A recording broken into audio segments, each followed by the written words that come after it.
নাসিরউদ্দিন পিন্টুকে ফেরত দেন, নাসিরউদ্দিন পিন্টুকে ফেরত দেন। তার ফ্যামিলি আজকে বলা চলে যে পারিবারিক জীবন কখনো তারা কাটাতে পারে নাই। এই যে তার সন্তান এখানে আছে, শিশু বাচ্চা ছিল, দেখেছি আমরা যে কি অবস্থায় ছিল। পরিবারের সাথে নাসিরউদ্দিন পিন্টু সময় কাটাতে পারে নাই। সেই কল্পনার সেই বছর 17টা বছর ফিরে দেন, ফিরে দেন। যারা আজকে আওয়ামী লীগের কথা বলেন, হাসিনার প্রতি একটু দরদ দেখেন। হাসিনার প্রতি আবার কিসের দরদ? ওটা একটা খুনি, খুনির বিচার হতে হবে, এর কোনো মাপ নাই। নাসিরউদ্দিন পিন্টুকে ঠান্ডা মাথায় খুন করেছে। কি কারণে তাকে রাজশাহী জেলায় রাজশাহী কারাগারে পাঠানো হলো? কি কারণটা কি? কারণ একটাই, যে ঢাকা থেকে দূরে নিয়ে তাকে সেখানে মৃত্যুর পথে ফেলে দেওয়া। আবার সেটাই করেছেন। এই মৃত্যুর বিচার হবে না? হাসিনার কি একবার ফাঁসি হতে হবে? বারবার ফাঁসি হতে হবে, বারবার। আমরা বারবার বলেছি, গণতন্ত্রের কথা বলেছি। এখন অনেকে বলেন যে বিএনপি কি করছে?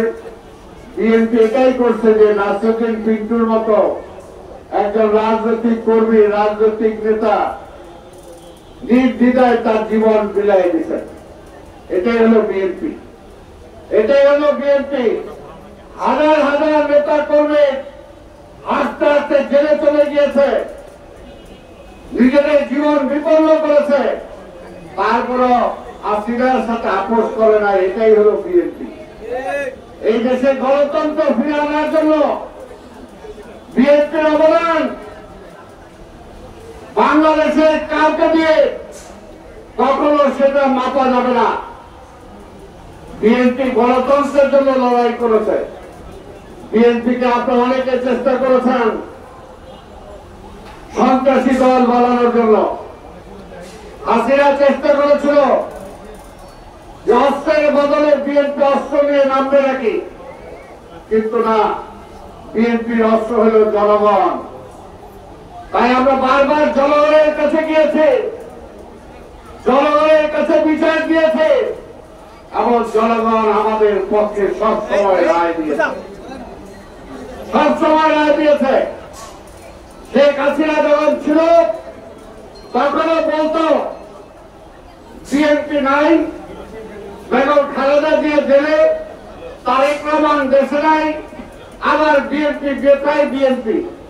এখন হাসিনা বলে আপনি কোথায়? আপনার আওয়ামী লীগ কোথায়? আর বিএনপি দেখেন সারা বাংলাদেশে আছে কিনা? সারা বাংলাদেশে আছে। আওয়ামী লীগের মোমবাতি জ্বালানোর মতো কেউ নাই।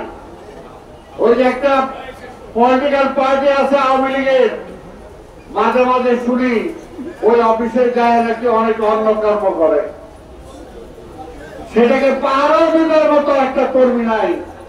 এটাই হলো পরিণতি। আর বিএনপি বারবার আমাদের অফিসে আগুন দিয়েছেন, ভাঙচুর করেছেন, আমাদের মহাসচিবকে গ্রেপ্তার করেছেন, আমাদেরকে পার্টি অফিস থেকে গ্রেপ্তার করেছেন। তারপরও কিন্তু বিএনপি পার্টি অফিস ছাড়ে নাই। আর আপনারা আপনার পার্টি অফিসে কই কেউ একজন যায়? একজনও খুঁজে পাওয়া যায় না। এটাই হলো বিএনপি। তাই ভাই আমার, এই নাসিরউদ্দিন পিন্টু সহ আর অনেককে এই আওয়ামী লীগ হত্যা করেছে। ওই যে এখন বলতেছিল আজিমপুর একটি কর্মী সভায় নাসিরউদ্দিন পিন্টু প্রধান অতিথি হিসাবে সেখানে বক্তব্য রাখছিল। সেই সময় রোজার মাস সামনে পানি, ইফতার করবে, সেই ইফতারের পূর্ব মুহূর্তে তাকে ইফতারের পানি পর্যন্ত মুখে নিতে দেয়, সেই অবস্থায় টেনে হিসেবে তাকে সেই আজিমপুর থেকে গ্রেপ্তার করা হয়েছিল। এটা কি আল্লাহ দেখছে না? এর জন্য আল্লাহর বিচার হয়েছে না? নাসিরউদ্দিন পিন্টু লালবাগ, কামরাঙ্গীরচর, হাজারীবাগ, কোতোয়ালি বংশালের মানুষের মনের হৃদয়ে আছে। আর হাসিনা কই আছে? পালায় গেছে পিছনের দরজা দিয়া, পিছনের দরজা দিয়ে পালায় গেছে। আর একটা ছিল সেলিম, হাতি বলতো একটু কষ্ট হয়, জবান বন্ধ হয়ে গেছে। এত উল্টা পাল্টা কাজ করছে, আল্লাহর তরফ থেকে জবান বন্ধ হয়ে গেছে। এত অত্যাচার, এত নির্মম নির্যাতন করছে, যেটার জন্য আল্লাহর তরফ থেকে বিচার হয়েছে। তাই আমরা বলি, আমরা বিশ্বাস করি আল্লাহ আছে, আল্লাহ বিচার করবে। অনেকে বলতেন এই শেখ হাসিনার হাত থেকে কি আমরা উদ্ধার পাবো না? বিএনপি কে বলতেন আপনারা কি করেন? আমরা চেষ্টা করেছি, আমরা রক্ত দিয়েছি। এখানে এমন কেউ বাদ নাই, এখানে যারা বিএনপি, ছাত্র দল, যুব দল, স্বেচ্ছাসেবক দল, শ্রমিক দল, ওলামা দল, মহিলা দল, তাঁতি দল, কৃষক দল, মুক্তিযোদ্ধা দল, এমন জাসাদ, এমন কেউ বাদ নাই যাদেরকে জেলে যাইতে হয় নাই। হাজার হাজার নেতা কর্মীকে জেলে পড়েছেন। শেখ হাসিনা মনে করেছিল তাদেরকে জেলে দিলে, গুলি করলে, মারলেই বোধ হয় বিএনপি শেষ হয়ে যাবে। বিএনপি শেষ হয় নাই।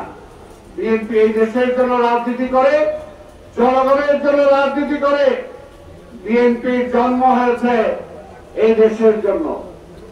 ৭১-এর ২৫শে মার্চ শেখ মুজিব যখন পলায় গেছে, তখন জিয়াউর রহমান ধূমকেতুর মতো আইসার স্বাধীনতার ঘোষণা দিতেন। এই ৭২ থেকে ৭৫ এই দেশের মানুষকে যখন না খাইয়ে মেরেছে আওয়ামী লীগ, যারা বুড়ো আছেন, বয়স্ক আছেন, তারা জানবেন এই ঢাকা শহরে মানুষ না খেয়ে মরে থাকতো, বেওয়ারিশ লাশ, তাদেরকে দাফন করার কেউ ছিল না। আঞ্জুমানে মফিজুল ইসলাম, সেই সময় তার নাম সবাই জেনেছে। মানুষ না খেয়ে মারা গিয়েছে, একজনের বমি আরেকজন খেয়েছে। সেই অবস্থায় ৭৫-এর পরে যখন জিয়া রহমানের হাতে এই রাষ্ট্র ক্ষমতা দেওয়া হয়েছে, তখন জিয়া রহমান কয়েক মাসের ব্যবধানে মানুষকে খাইয়েছেন, বিদেশে চাল রপ্তানি করেছেন, দেশে আইন শৃঙ্খলা ফিরে আনছেন, স্কুল কলেজ ইউনিভার্সিটিতে পড়াশোনা ফিরে আনছেন। আবার এই শেখ হাসিনা ক্ষমতা আসার পরে আওয়ামী লীগ অন্যায়ভাবে জোর করে ১৫ বছর ১৭ বছর ক্ষমতায় ছিল নির্বাচন ছাড়া। সেই সময় মনে করেছিল ৪২-৫০ সাল পর্যন্ত ক্ষমতায় থাকবে। কিন্তু আল্লাহর মায় দুনিয়ার মায়, আল্লাহ তো উপর একটা আছে, তাই না? ছাড় দেয়, কিন্তু যখন ধরে তো আর ছাড়ে না। কোথায় পালায় গেল শেখ হাসিনা? আর আমার নেত্রী বেগম খালেদা জিয়া তাকে নিয়ে কত সমালোচনা করেছেন, আমার নেতা তারেক রহমানকে নিয়ে কত সমালোচনা করেছেন। কিন্তু আল্লাহর রহমতে বাংলাদেশে এখন সবচেয়ে জনপ্রিয় নেতা হইল, নেত্রী হল বেগম খালেদা জিয়া। গতকালকে ফিরে আসছেন, লক্ষ লক্ষ মানুষ তাকে স্বাগত জানানোর জন্য এয়ারপোর্ট থেকে বাড়ি পর্যন্ত সমবেত হয়েছে। আর শেখ হাসিনা এই জনগণের ভয়ে পিছনের দরজা দিয়া ওই সীমান্তের ওই পারে যায় বসে আছে। এই হলো পার্থক্য, এই হলো পার্থক্য। তাই ভাইয়ের আমার, আমরা যারা বিএনপির নেতা কর্মী, আমি আপনাদেরকে আবার বলবো, নাসিরউদ্দিন পিন্টুর মতো সাহসী হতে হবে, তার মতো কর্মী বান্ধব হতে হবে, কর্মীদেরকে দেশে ভালোবাসতো। অকল্পনীয় কোন কর্মীর সুখ দুঃখে সে যেভাবে ঝাঁপায় পড়ত, এটা চিন্তা করা যায় না। ঠিক তেমনি ভাবে সে ডিসিপ্লিন ছিল, আমি অন্তত দেখেছি।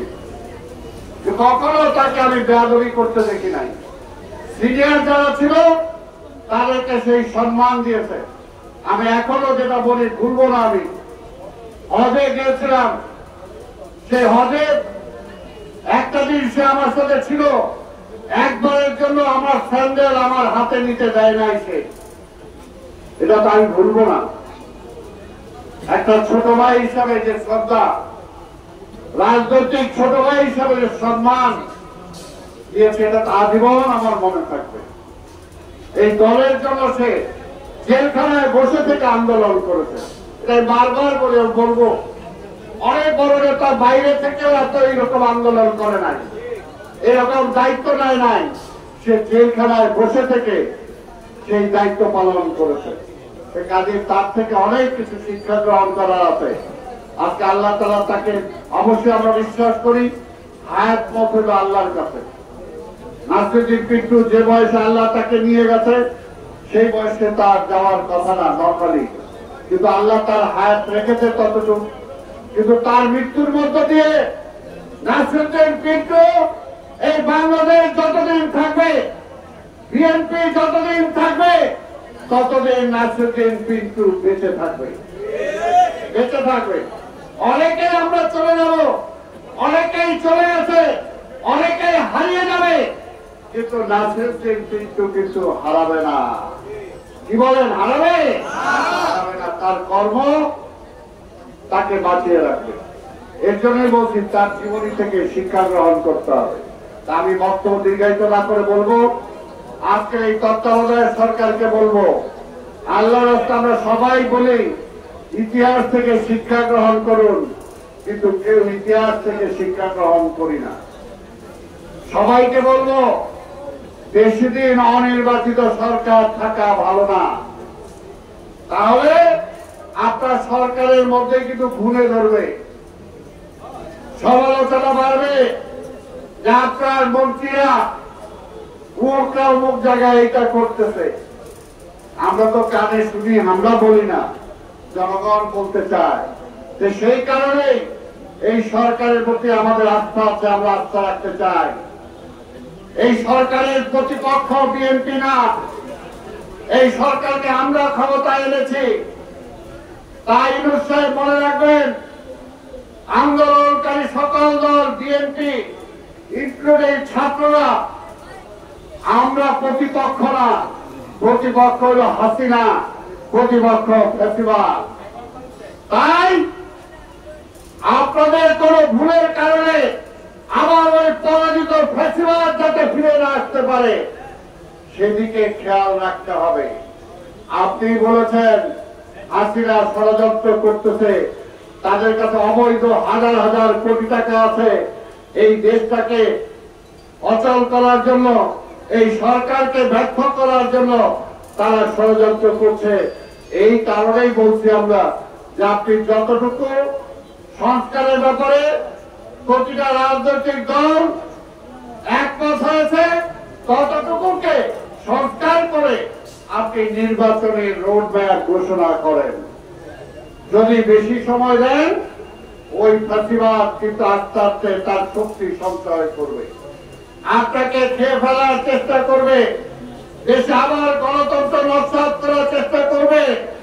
এখনো নির্বাচন পাই নাই, ওই নির্বাচনকে নস্যাৎ করার জন্য চেষ্টা করবে।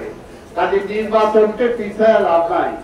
হাসিনাও বলতো নির্বাচন কেন দেব, নির্বাচন দিল তারেক আইসা দেশ চালাবে, এইটার জন্য নির্বাচন দিব, এর জন্য দেয় নাই। আপনাদের মধ্যে অনেকে বলে নির্বাচন কেন দিব, নির্বাচন দিলে তো বিএনপি ক্ষমতায় আসবে। তাহলে বিএনপির দোষটা কোথায়? কারণ বিএনপি তো জনগণের সাথে আছে, এই কারণে বিএনপিকে জনগণ ভোট দিবে। আপনার হাজার চেষ্টা করে হাসিনাও পারে নাই জনগণ থেকে বিএনপিকে বিচ্ছিন্ন করতে। আপনাদের মধ্যে যারা ষড়যন্ত্র করতেছে তাদেরকে বলবো, গতকালকে বেগম খালেদা জিয়ার প্রত্যাবর্তন চিন্তা করে দেখেন, কোথার থেকে লক্ষ লক্ষ মানুষ রাজপথে হাজির হয়েছে।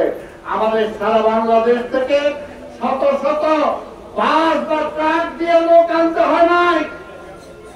এই ঢাকা শহরের মানুষ, ঢাকা শহরের মানুষ কিভাবে দল বেঁধে এয়ারপোর্টের দিকে গিয়েছে। আমরা তো তাও বলেছি মানুষকে যে আপনারা ট্রাফিক রুল ব্রেক করবেন না, রাস্তা দিয়ে হাঁটবেন না, আপনার ফুটপাতে যাবেন। তারপরও জনস্রোত থামানো যায় নাই। তারপর তাই জন্যই বলি, এই বিএনপির বিরুদ্ধে সমালোচনা করে বিএনপিকে জনবিচ্ছিন্ন করা যাবে না। তারপরে যদি বলেন তাহলে নির্বাচনটা দিয়ে দেখেন না জনগণ কাকে ভোট দেয়। ইনশাআল্লাহ আগামী নির্বাচনে বিএনপির পক্ষে এই দেশের মানুষ ভোট দেবে।